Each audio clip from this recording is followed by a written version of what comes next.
Assalamualaikum warahmatullahi wabarakatuh. Salam sejahtera bagi kita semua. Om Swastiastu, Namo Buddhaya, salam kebajikan. Semangat pagi, salam sehat. Saya Maju Aminta Siburian, selaku Kepala Lembaga Pemasyarakatan Kelas 2 Binjai, akan memaparkan pelaksanaan pembangunan zona integritas menuju WBK WBBM pada Lembaga Pemasyarakatan Kelas 2 Binjai. Dalam rangka mewujudkan WBK WBBM sebagai dasar hukum, yaitu Undang-Undang Nomor 12 Tahun 1995 tentang Pemasyarakatan, Undang-Undang Nomor 28 Tahun 1999 tentang Penyelenggaraan Negara yang Bersih dan Bebas dari Korupsi, dan Menpan RB Nomor 10 Tahun 2019 tentang Pedoman Pembangunan Zona Integritas menuju wilayah bebas dari korupsi dan wilayah birokrasi bersih dan melayani di lingkungan instansi pemerintah. Adapun gambaran umum Lapas Binjai dapat kita lihat dalam infografis berikut ini bertanggal 28 Juli tahun 2020 dengan jumlah warga binaan sebanyak 1.821 orang yang terdiri dari 1.714 narapidana dan 107 tahanan. Sementara untuk jumlah petugas pengamanan dalam satu regu sebanyak 17 orang dengan perbandingan 1 orang petugas berbanding 108 orang warga binaan. Selanjutnya, adapun pelaksanaan pembangunan zona integritas di Lapas Kelas 2 Binjai yang terdiri dari 6 area perubahan yang telah dilaksanakan meliputi 1. Manajemen perubahan dalam melakukan transformasi sistem dan mekanisme kerja organisasi serta pola pikir dan cara kerja pegawai menjadi lebih adaptif, inovatif, responsif, profesional, dan berintegritas. Pada bulan Januari, kami telah membentuk tim kerja dengan metode seleksi yang terukur.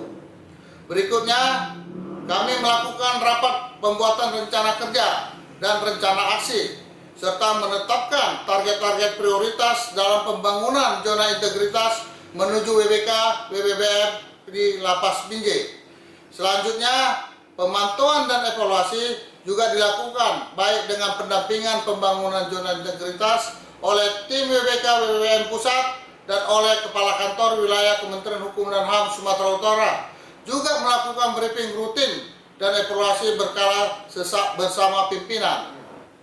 Dalam mendukung perubahan pola pikir budaya kerja yang lama, saya selaku pimpinan harus menjadi role model, selalu memberikan penguatan dan arahan terkait perubahan pola pikir bagi seluruh pegawai yang ada di Lapas Binjai, seperti pemberian reward kepada pegawai yang terbaik, pembinaan mental dan fisik dilaksanakan setiap hari Jumat bagi pegawai guna mendukung Lapas Binjai menuju WBK dan WBBM. Kedua, area perubahan bidang penataan tata laksana.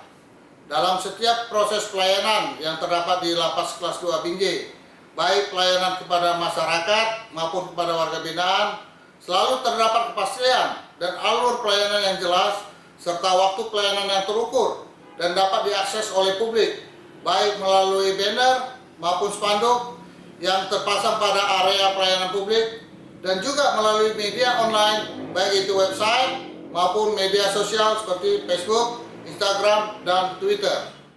Berikutnya, yang ketiga, area perubahan bidang penataan sistem manajemen sumber daya manusia. Pada bulan Januari tahun 2020, Lapas Kelas 2 Binjai telah membuat perencanaan kebutuhan pegawai dengan melakukan rapat internal kebutuhan pegawai yang sesuai dengan analisis beban kerja. Yang selanjutnya, kami juga selalu melaksanakan rapat secara internal dengan jajaran pejabat struktural terkait dengan mutasi internal demi meningkatkan pengembangan sumber daya manusia. Selain itu, pengembangan sumber daya manusia juga berbasis dengan kompetensi seperti coaching dan mentoring berupa sosialisasi kepada seluruh petugas dan penunjukan pegawai untuk mengikuti e-learning yang dilaksanakan oleh Kantor Wilayah Kementerian Hukum dan HAM Sumatera Utara maupun yang berasal dari BPSDM Kementerian Hukum dan HAM RI. Selanjutnya, dalam penataan sumber daya manusia, baik itu pengisian jurnal harian pegawai melalui Sinpek dan juga SKP yang dikerjakan oleh pegawai dinilai oleh pimpinan. Dari hasil penilaian keteladanan tersebut, pegawai yang terbaik akan diberikan reward sesuai dengan mekanisme yang ditentukan. Penegakan kode etik juga dilakukan setiap apel pagi petugas, dan penjatuhan hukuman disiplin pun akan diberlakukan bagi pegawai yang melakukan pelanggaran penyalahgunaan wewenang. Dan lebih lanjut, terdapat sistem informasi kepegawaian dan juga pemutakhiran data kepegawaian pada Sinpek dapat dilakukan melalui website maupun aplikasi Sinpek Mobile. Berikutnya yang keempat, yaitu area perubahan bidang penguatan akuntabilitas.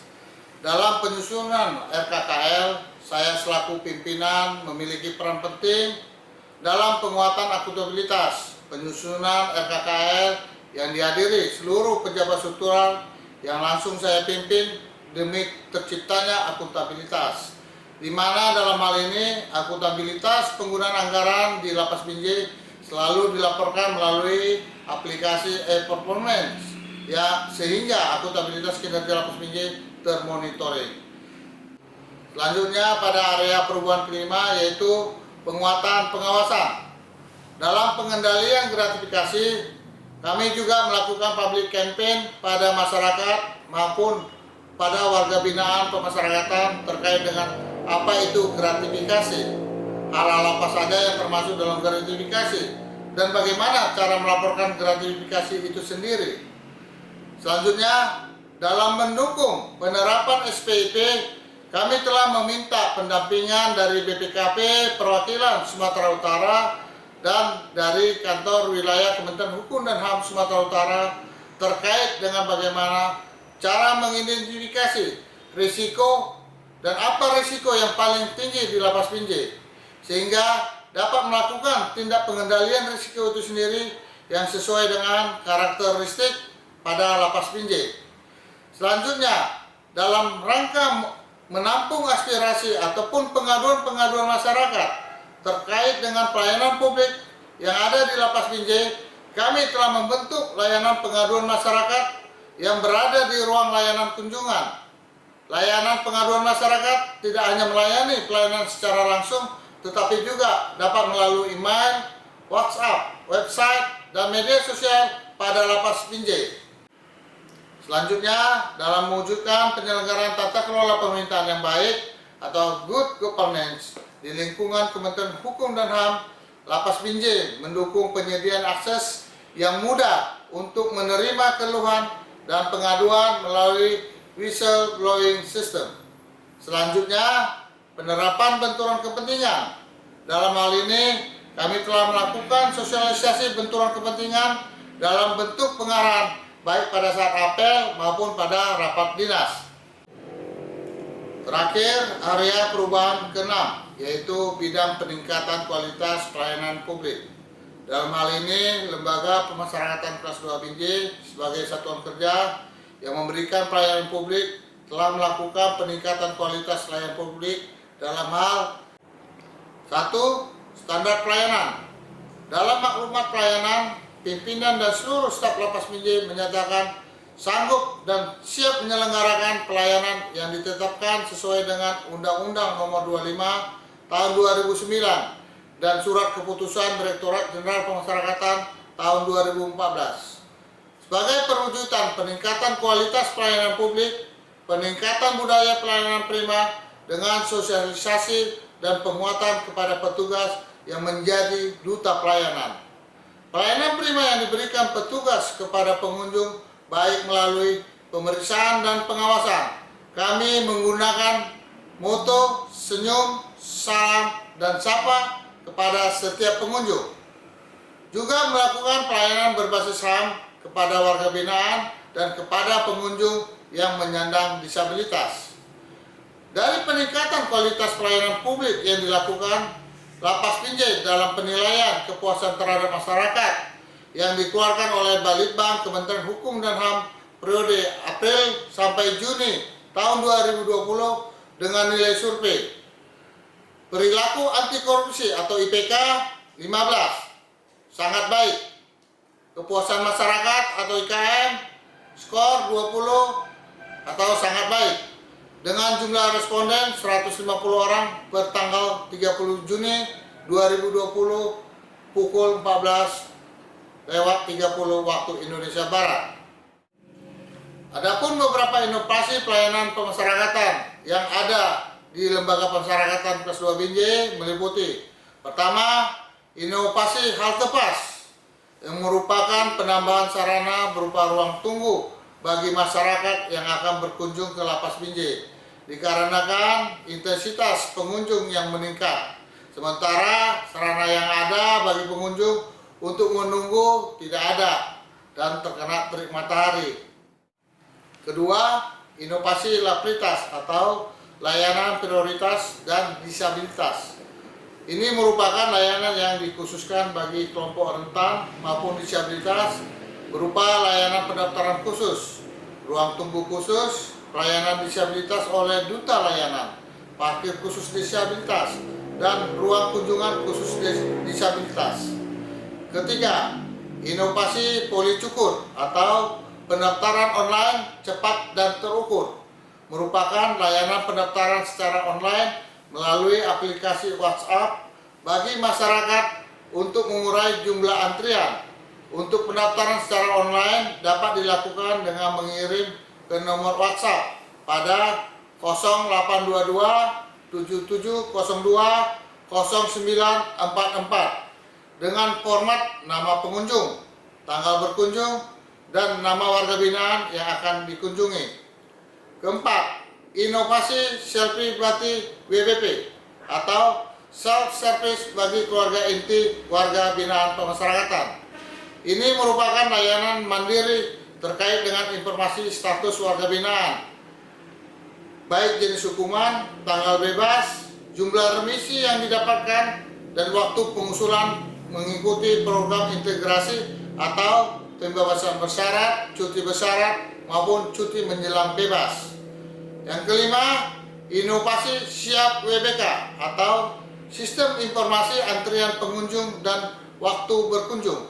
Ini merupakan layanan kunjungan pemanggilan antrian pengunjung yang berada di depan layanan kunjungan dengan menggunakan audio pemanggil sesuai dengan nomor antrian pengunjung, dan juga layanan audio di ruang kunjungan yang menyampaikan informasi waktu keluarga terhadap warga binaan pemasyarakatan kelas 2 Binjai. Keenam, inovasi Risol atau layanan remisi dan integrasi online.